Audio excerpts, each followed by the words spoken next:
guys, welcome to the Wolf and the Bear. It's just me right now, not because anything's wrong with Terry. I just keep every time we're supposed to record, I've got some shit going on. So I'm going to try to navigate that a little bit better. She's very gracious. But anywho, I know we missed 2 weeks, but life has just been nuts and it's a one man band.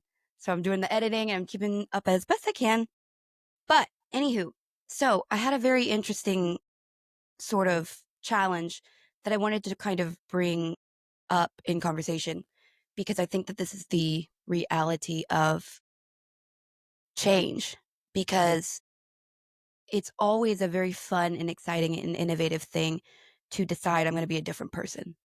And that's exciting because first of all, everybody loves a new paint job, right? Like everybody wants to be restored. Everybody wants to have sort of this new lease on life and there's nothing wrong with that.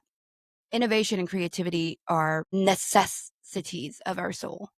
So, if you think that you have a lack of loyalty to who you are, make sure to gauge what you believe that loyalty provides.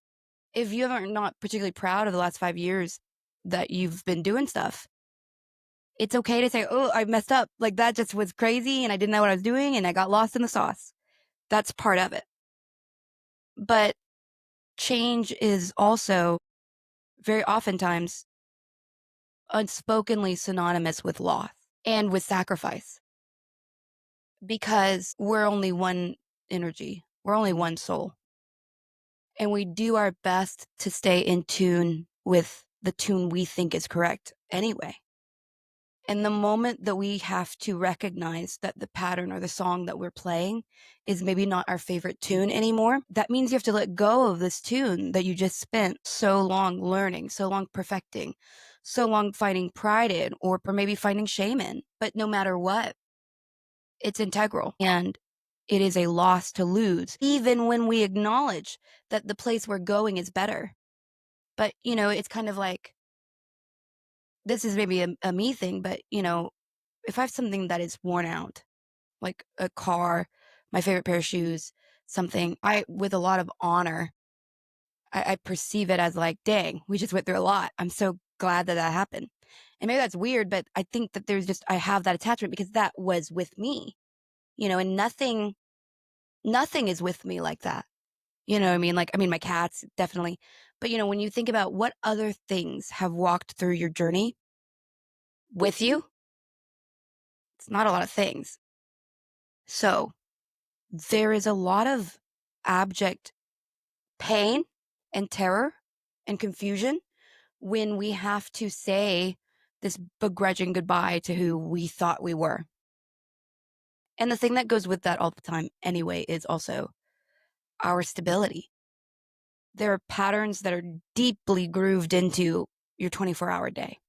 And a lot of people experience this after a breakup, right? Because when you get super enmeshed and then you wind up being with somebody forever, when that ends, if it ends, knock on wood that it doesn't, but everyone's always asked or left asking, what does my schedule look like now? What do I do on Sunday mornings? If you've always been with your family and you've always been going to brunch with your friends or something, you don't have to question that. But a lot of people come to me and they have that question, but it's fear based. And it's almost kind of like that the loss is too insurmountable and it's left you with nothing to know to do on a Sunday. And that's one way to look at it for sure. Like you can carry that if you want. I'm not going to make you not. But recognize that the experience you're going through is also very coveted by some. I recognize that maybe that reinvention is never what you wanted. Maybe it got forced upon you. But we don't really have much to say about what has been done. Maybe it was fair, maybe it wasn't. It's definitely troubling to you and to most people to have to reset their schedule. But it's also an automatic, like unplanned. You don't have to go make room for it. It kind of just happens to you. But you also have the opportunity to recalibrate. So maybe if you're with a significant other for 5 years and you guys created a pattern 5 years ago that you're still living in the now. Well, you might have an opportunity to update your software because it's really hard to update personal software when we have those around us, especially in a close commitment, because it kind of means we have to update their software too, or we might suffer resentment from them, or we might start to resent them because they didn't update their software when we did. We get our souls are very arrogant. Like, it's so easy to, you've come to some epiphany about how to live life better. And more often than not, and I'm guilty of this too, you just want to run and go tell somebody how to live their life because you just found the aha moment. But the reality is, people are not on your timeline. And when something lands on your timeline that you did not expect, I don't really know where fear belongs there anymore. And not because it's not that it's not scary to have that happen, but when an unexpected event that you cannot control, nor could you have, and it doesn't really matter even if you could have because it's already happened. So that's just wasted time and energy. But what about this experience could benefit you? Like, get hyper selfish, sink into narcissism, sink into the part that just says, I am custodian of one thing first, my soul. What does it need? Like, that sounds silly, but if you were with somebody who was always constantly going and you realize, that wasn't really my speed, you might have to take 6 months of just doing nothing to kind of rectify the energy. Because oftentimes with relationships, and I think this is part of it, I'm definitely not naysaying this component, but there is some sacrifice to it. So when you return to a place of opportunity to selfishness, there's obviously sometimes a preference to not be alone. That's 1,000,000% understandable. And I bear that frequently. But we have an opportunity to honor the future because we already have an idea and a full architected reality of what has been. You've seen it. So don't go put rose-colored glasses on just because it's over. That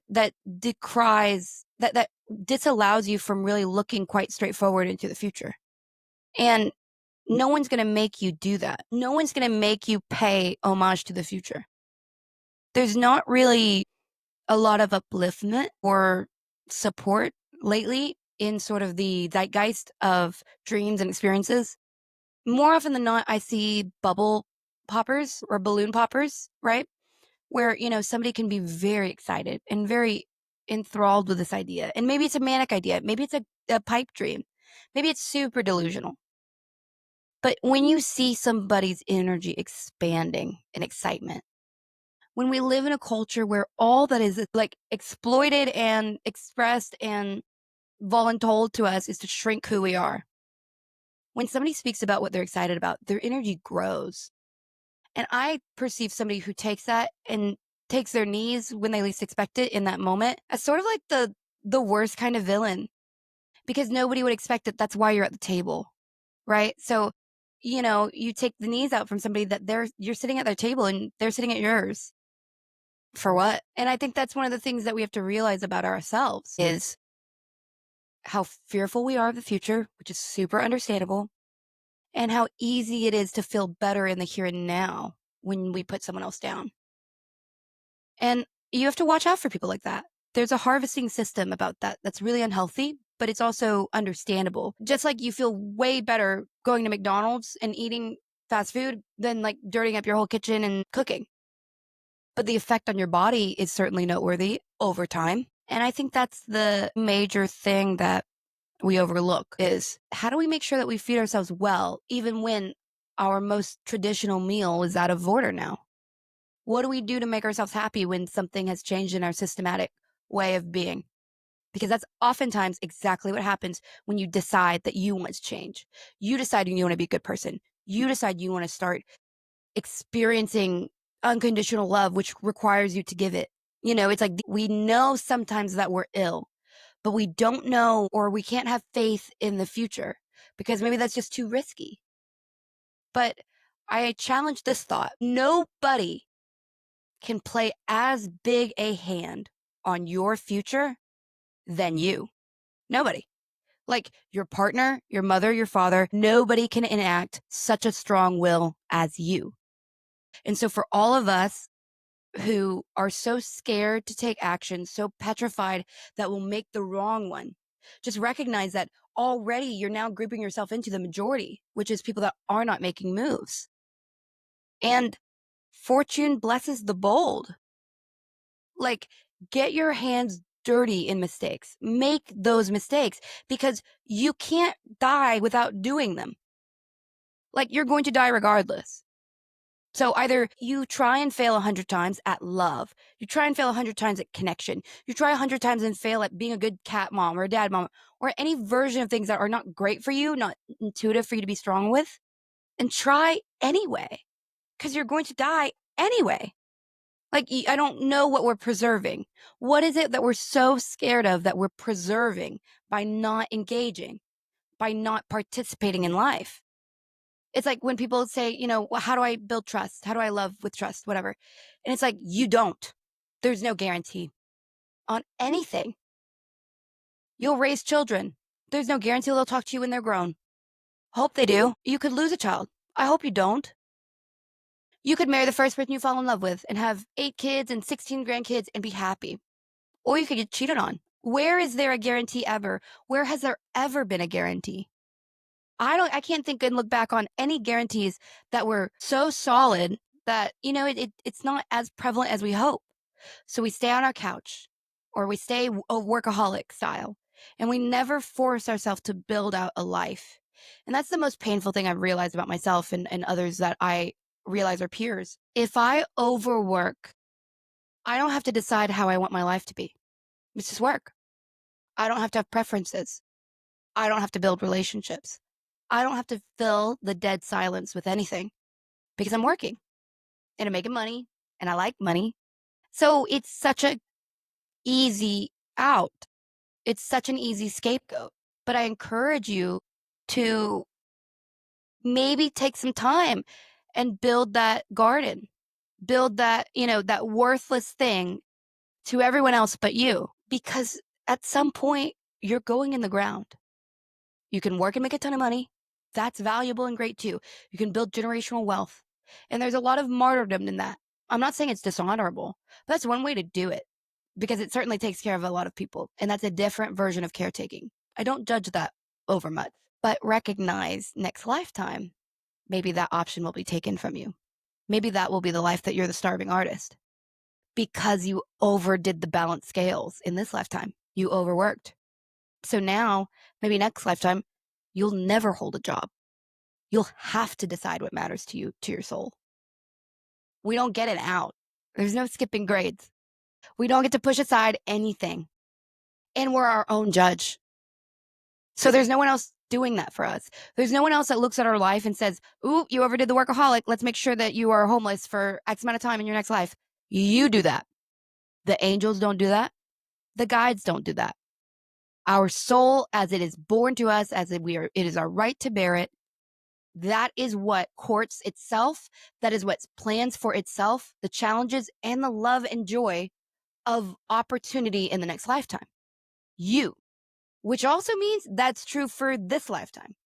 That is an immutable fact of what I believe about existence and the soul. So then could not that delight you? Is there a way that you could perceive that beautifully? Is a way that you could find that it's, we fear so much about control. But if I told you that everything was your control, you just don't remember. Everything was under your control, and then you subjugated yourself to the expectations of you. Like, powerlessness is something that I have not yet encountered at its fullest form. And I mean that with the understanding and acknowledgement of some of this trafficking stuff that's going on, especially with young children. And what I'm saying about that is not that I believe that that is right or that there's anything godly or divine about things of that nature, but I am saying that there are jobs and roles that either soul-bearing individuals play or angelic individuals play, so that the rest of us that play in this game can now use that as data points about what we want for our soul. Do you want unlimited power? Do you want to sacrifice your family for it? That's an option. We see that. That exists in our world. Do you want to save people? Do you want to salvage the dark? Do you want to try to escort it into the light? That's also in this world. That's also in the here and now. There's a phrase, John Campbell, all the heavens, all the hells are within you. And I didn't know what that meant when I first heard it. I heard it in 13 Hours, which is one of my favorite movies. But it says all the gods and all the goddesses, all the hell and all the heaven are within you. And I actually feel that that has more exploration within the material world. I believe that there are places that feel angelic in the physical world. I feel that there's clarity and beauty and divinity in physical spaces, typically in high places. Think mountainous, think Tibet, think protected. There's also very, very dark, low places. Think deep ocean, think crevasses in the physical body of the planet. Like there's low places as there are high. The heavens are here, the hells are here. And the thing that brings either of us to it is the vibration that we emit, as it is what it brings back to us. We are in an echo chamber. There's no other way to see it. There's no other way to look at it. We're all in it. So we have to co-create. But the echo chamber is about intention. It's about what you intend, and it's also about what you do. So there's real truth in the whole, like, the road to hell is paved with good intentions. Like, I understand that because I think we get credit for both. I think we get credit for trying to do well as much as we get credit for doing well. Maybe not as much, but certainly it's not unnoticed. But it won't always save you. Your intention might be great, but what if you executed it crazy? What if you're really mean to people even though your goal was to be sweet? When you failed your intention, there's a price to that because of all the people that hurt. And the thing too is, it's like nobody makes us, no one's telling us to go tally up how many people we hurt. There's a divinity in spirit when you cross over. Like there's a lack of ability to let that be. It's wrong. Like I can't describe it better. It's like no one makes you go back and make that right. It is a urgency and desire. It's almost like, it's funny because the biggest thing that just came to me was you're almost embarrassed because we all come from that. And we have more gnosis of that when we're not in the physical world. Imagine this is true, man. It's so funny, but it's like, we talk about spirit tribes. Well, there's some truth to that. We have a tendency to reincarnate in cohorts for a while, and then we kind of spread out when that's done.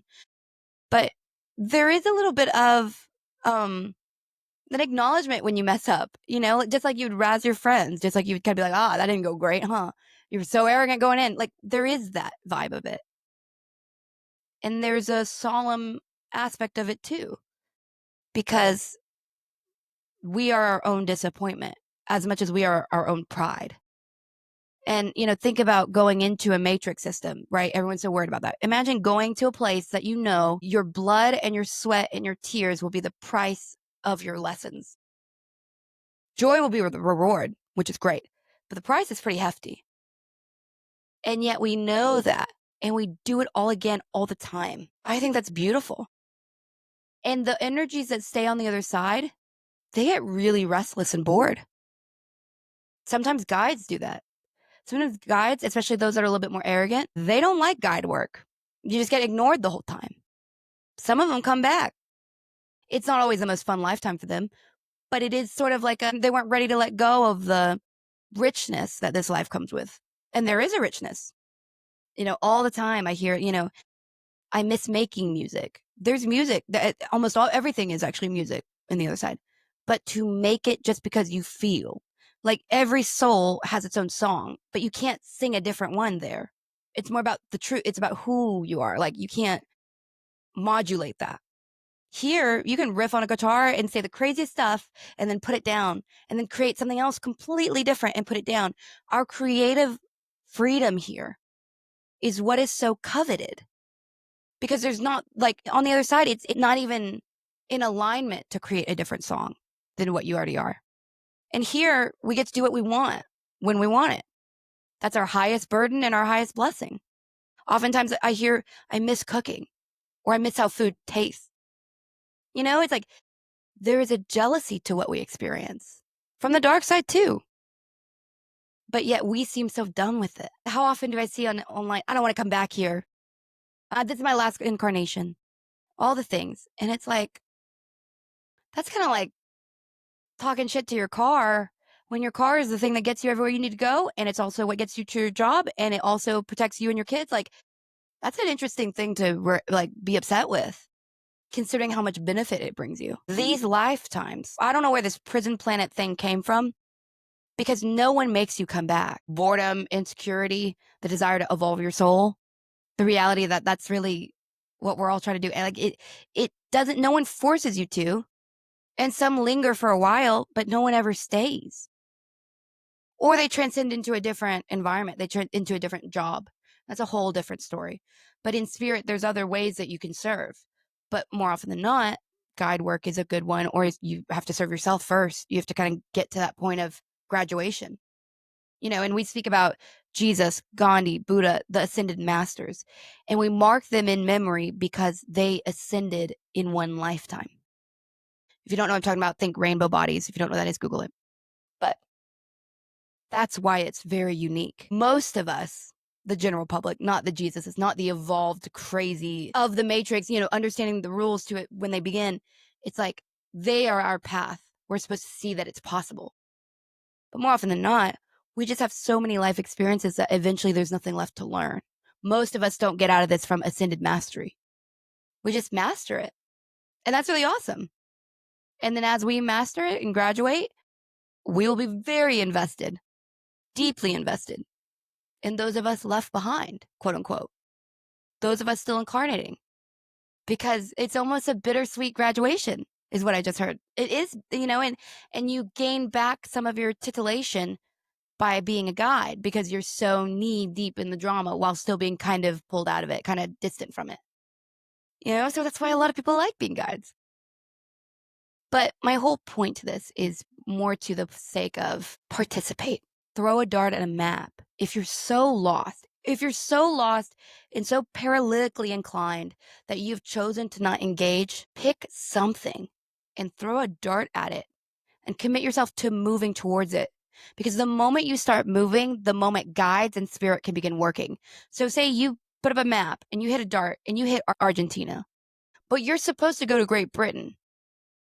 You'll get to Great Britain because every step forward is another tool that the guides can adjust, but they cannot adjust nothing. They cannot adjust no action. That doesn't exist. Step 1 foot forward and give them the tools they need to give you the synchronicity that is their ability to affect us. They can't just swoop down and show up in front of us and say that guy's cheating on you. Don't go for it further. But what they can do is make it wildly inconvenient to see him. Said every time you do, you get sick after, your car's messed up, something's wrong. Every time you try to go this path, there's blockers. The funny thing is, we're really stubborn. We beat through that quick. But in hindsight, you might start to realize, dang, kind of felt like there was something against us. Maybe it was your guides. Maybe it was synchronicity. Maybe they were doing their job and then you just had trouble owning it. And that's me 1,000 times. I always joke about my mentor, Terry. And, I was in a relationship for 7 months and I never asked her anything because I didn't think that was fair because he couldn't go ask anybody. But it was like, I wasn't going to listen to her anyway. If she had told me the most grave warning, which she has before in different settings, I just don't hear it. We just don't hear it because we get what we want. But instead, maybe the benefit of people like Terry, people like me, that eventually it will be remembered what was said.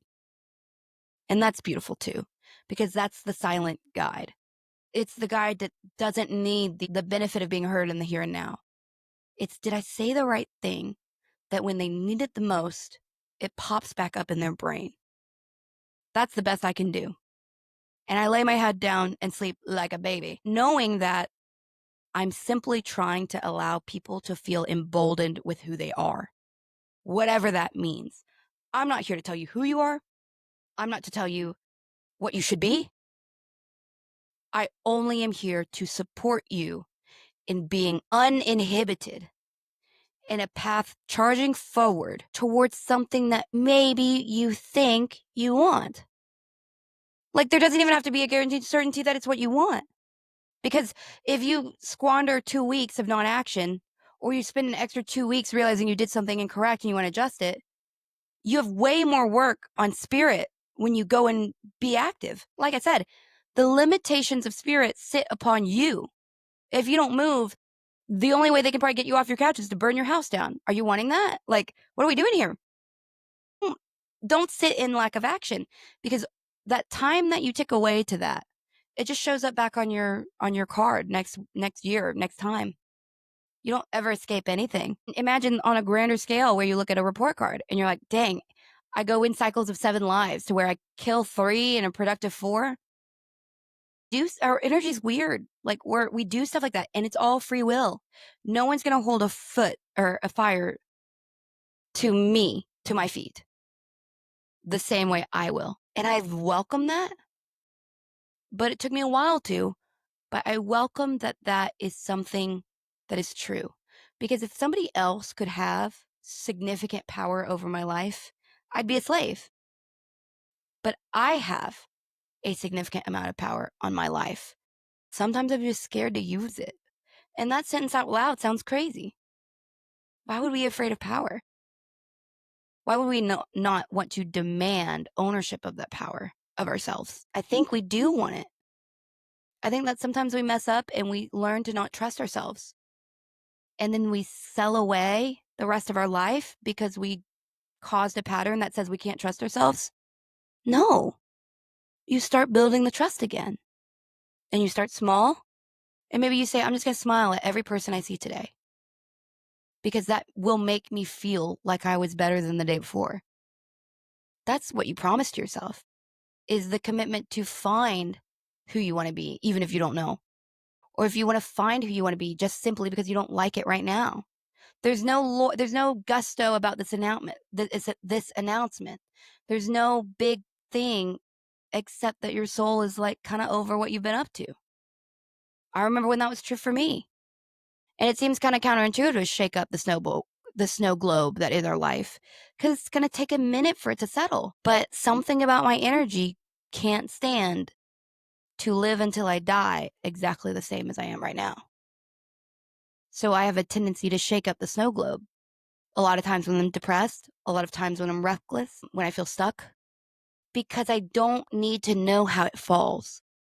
That's emotional, spiritual maturity. I shake up the snow globe, expecting that on the other side of it, I will have been doing the right things, been guided the right way, listened the right way.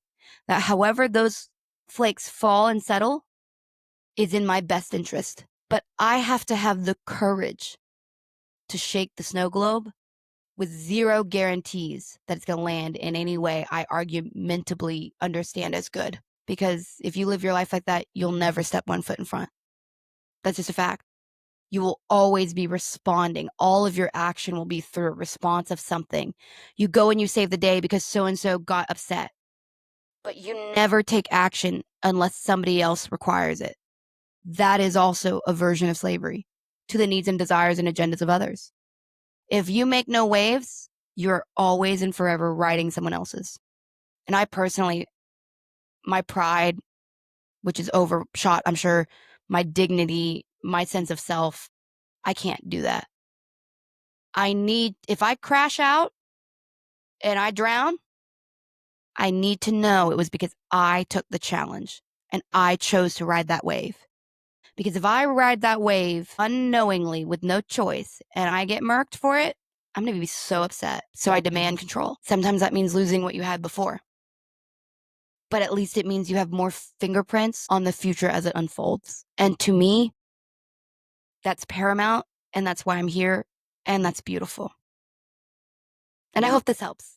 Thank you again, friends, and see you next year. Oh my gosh, see you next week. Take care.